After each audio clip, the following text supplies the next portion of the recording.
we got a good one. We've got a good one. So don't sleep on this. One of the, we're talking. Let's see. How about one of the out of the games of the non-Saturday games? This is pretty good. Pretty good one. Got 6-0 James Madison coming in here to take on Marshall. We are Marshall. Let me bring up some notes on this side.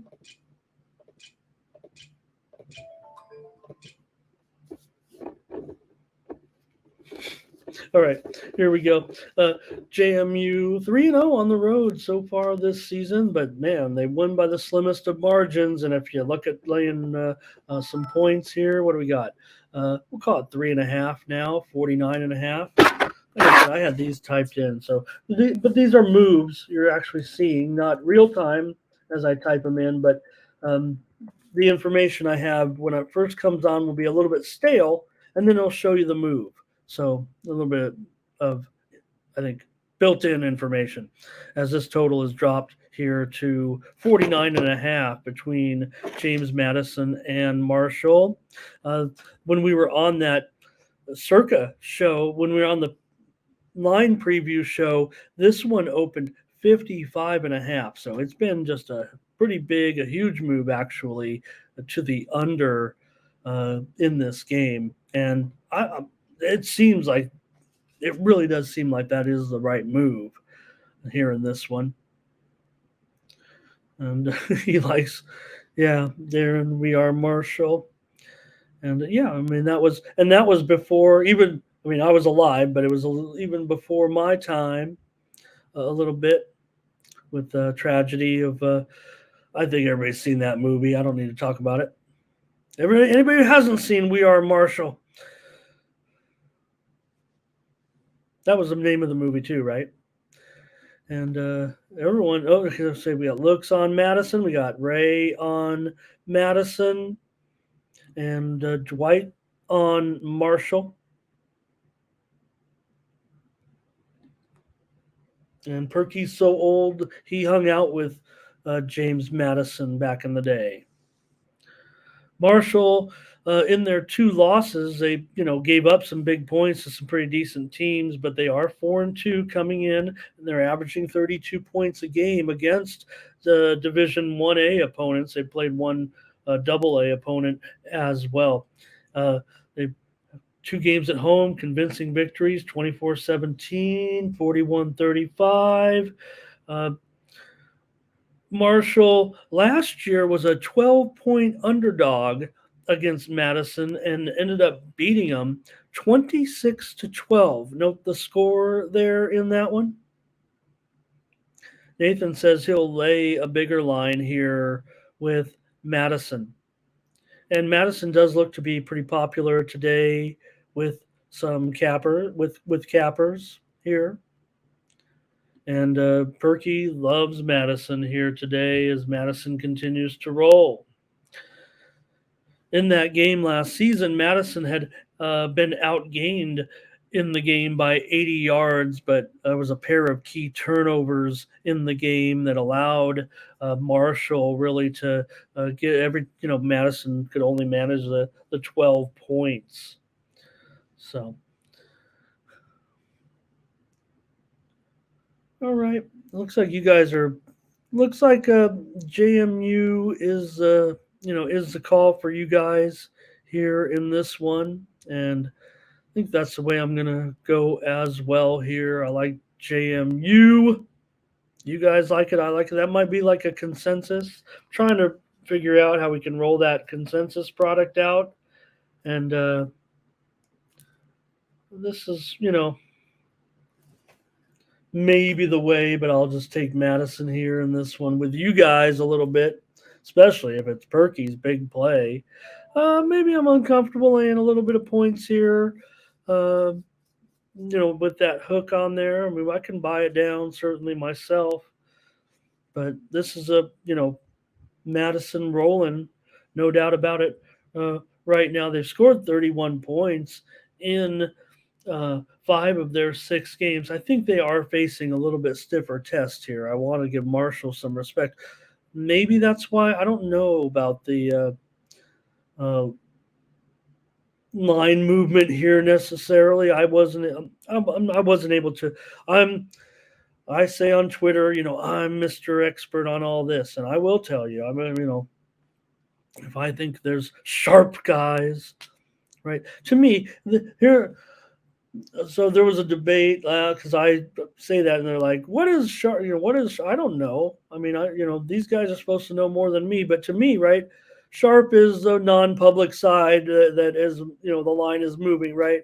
You've got uh, team world champion as a 7-point favorite on the road against team non-playoff, and then the next day it's -6, right? So team non-playoff, that's the sharp side, right? Oh, make sure I got it right. The team nobody wants that somebody's betting on out there, and nobody knows why the line is moving.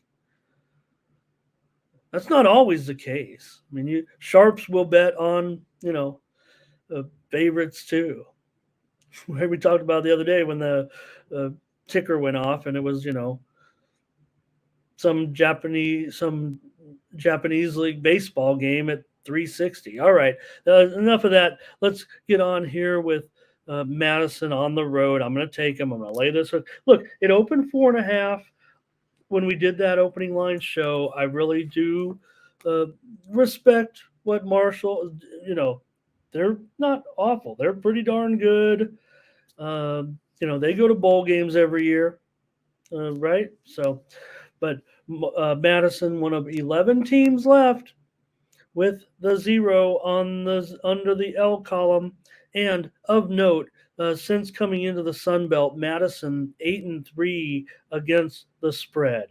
Now they don't they don't defend the pass too well, but something is saying that this total is dropping, dropping, dropping. And it's basically a full touchdown off that opener. I don't know if there's much room left, but all right, Perky, gonna get a timeout here. I know you know what to do.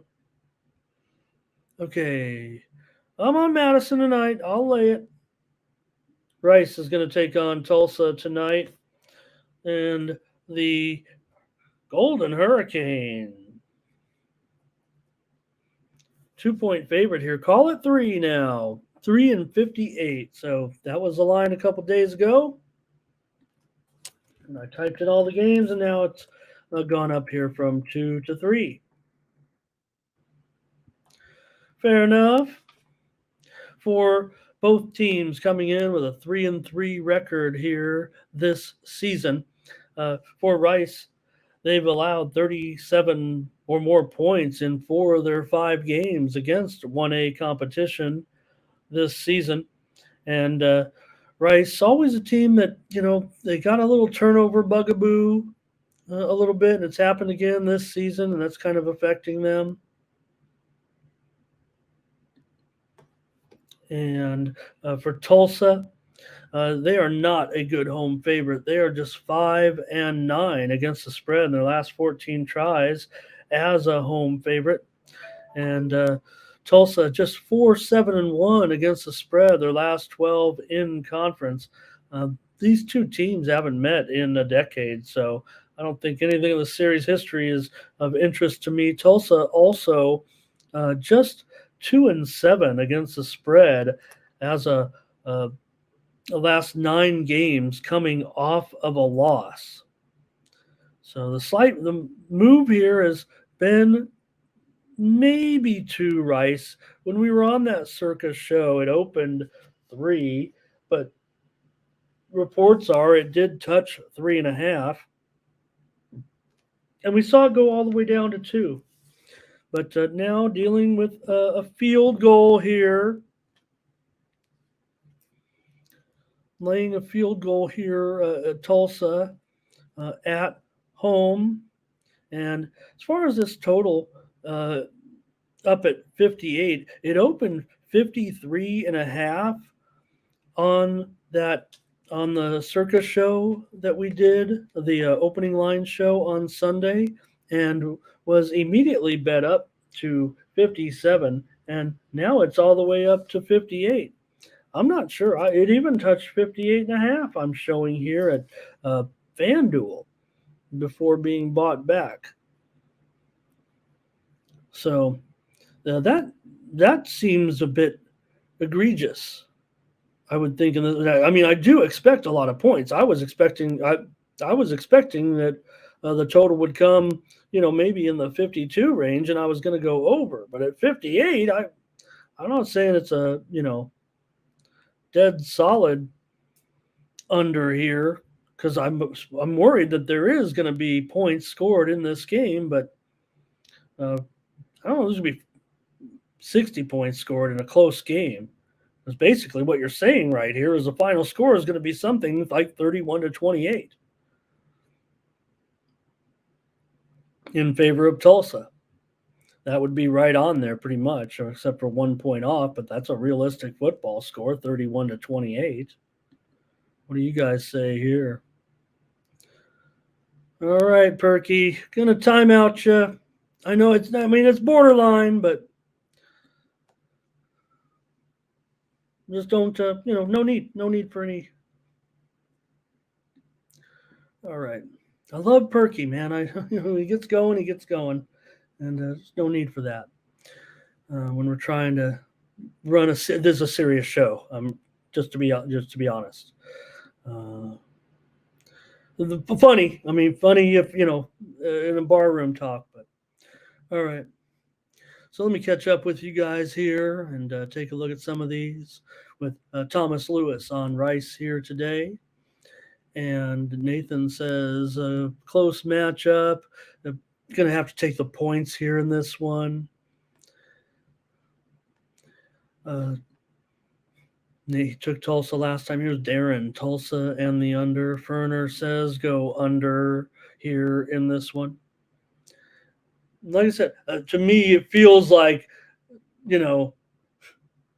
over's like the call, right? But just too high for me. Don't feel real comfortable there. So I'm going to take under as my free play here today.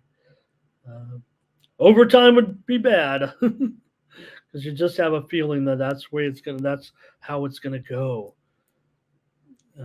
Close, high-scoring game, and I'm not gonna tip my hand here as I may have a premium on the side. So let's just roll here with the under in this one.